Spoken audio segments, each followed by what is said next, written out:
nation's vaccine rollout has entered a critical new phase. Anyone who's been fully vaccinated against COVID-19 for 6 months or more is now eligible for a booster shot. Live to Jonathan Lee in Canberra now. Jonathan, quietly, this program has already begun.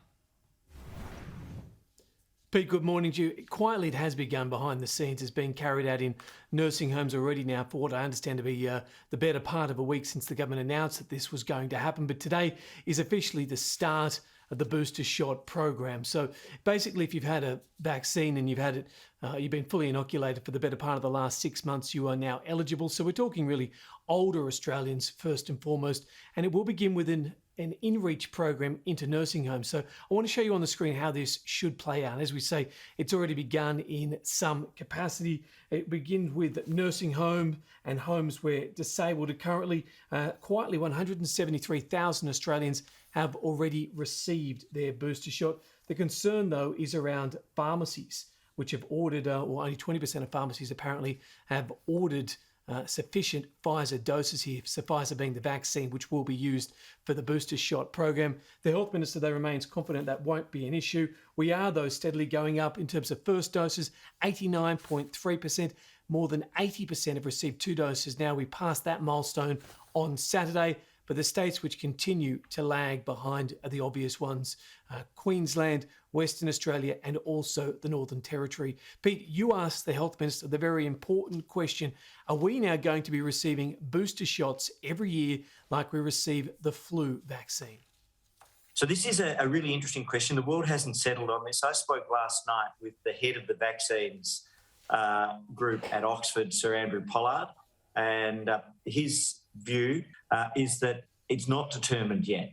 So they will work through the fact that a third dose or a booster, which is in exactly that, a booster, is highly recommended, overwhelmingly recommended, but that the question of a 4th dose or an annual booster is still to be determined worldwide.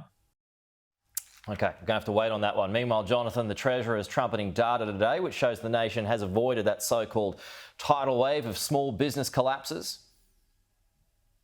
Yeah, the government really trumpeting its success here. New data shows the rate of forced government closures is half what the level was before the pandemic. New small businesses are also up, which is quite interesting and surprising in many regards. What we're seeing here is the money that the government has been pumping into small businesses to keep them afloat really starting to show dividends. This is what Josh Frydenberg had to say about the health of the economy. Well, it's a better than expected outcome, with insolvencies down by around 40% year on year. It's another proof point in Australia's road to economic recovery. It comes after we've seen job ads 30% higher than they were going into the pandemic. Consumer confidence rising in 7 out of the last 8 weeks. Unemployment at 4.6%, a 12-year low. And consumer spending really picking up in the lockdown states of New South Wales and Victoria as a result of the easing of restrictions. So we're pretty optimistic. The big sell has begun, Pete, to make sure everyone is talking about the economy, not the issues like Michael Sukkar or net zero or any of the infighting within the party at the moment. It's one of the few positives the coalition has to hold on to. You get the sense that it's going to be a mirror of 2019, don't you, Jonathan? The budget and then the election. Is that your vibe? Yeah, they want to roll out of Christmas. Everyone wants to be happy after having a decent break. They want everyone to see their families. They'll talk about the budget. They'll talk about national defence. They'll use national defence as a bit of a cloaking shield. As long as they're talking about that and what we all need to be scared of, we won't be focusing on the bigger problems. You've got to take off that mask and have a look around. Jonathan Lee, appreciate that. Thank you.